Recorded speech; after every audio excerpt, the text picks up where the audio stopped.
Ano yan, Paris? Sarap ah. Wala akong pera eh. Itlog kanin. Sabaw. Ha? Hindi mo ako madumi, grabe ka naman. Ba't lumalayo ka sa akin? Kakain ka? Oh, opo. Bakit po?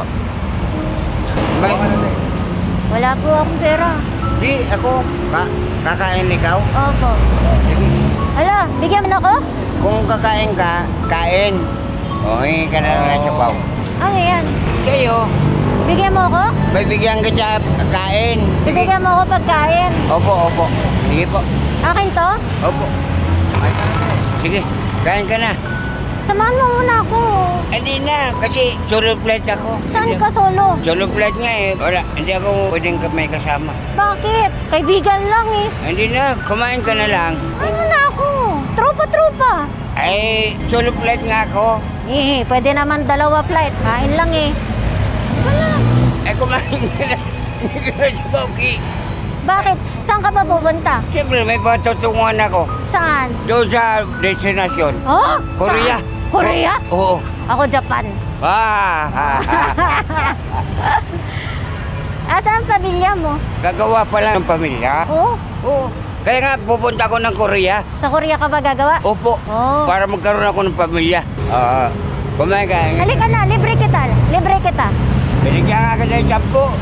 Ako pala libre mo. Ala, ba't ka galit? Di, ayaw. Kumain na kasi ako. Sa gulay? Ayaw mo na? Ayaw. Ba't mo ko binigyan ng 10?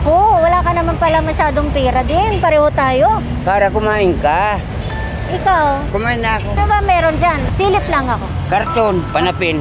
Doon ka natutulog? Oo. Usap ta, halika. Ano ang bibilin mo, sir? Sabihin mo sa akin. Very simple. Ano? Damit? Ano pa po? Pants. Pantalon.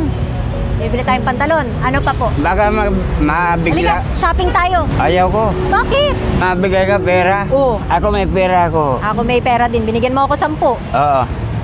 Halika na. Mamimili tayo ng gamit.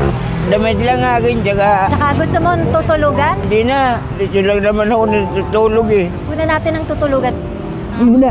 Huwag na kasi. Ano lang ha. Pwede ko ba siya kunan ng tutulugan? Depende po kung may kamag-anak siya. May kamag-anak ka ba? Malayo pa po. Anong gusto mo? Sabihin mo sa akin, tulungan kita. Diyan siya nakatambay sa may kalsada na yan. Gusto ko tulungan si tatay. Gusto ko siya bigyan sana ng pera. Kasi nakita ko, ilan lang yung barya niya. Sobrang natouch ako kasi wala nga siyang tirahan. Dala lang daw niya karton, dun siya natutulog. Ngayon, gusto ko siyang bigyan. Kausap siya ngayon ng team namin. Ang problema daw, pag binigyan ng pera, uutuin daw siya ng mga tao. I think meron siyang problema din sa pag-iisip. Kanina hindi talaga ako takot sa kanya kasi hindi naman siya nananakit o pinapaalala pa rin niya kumain. Grabe.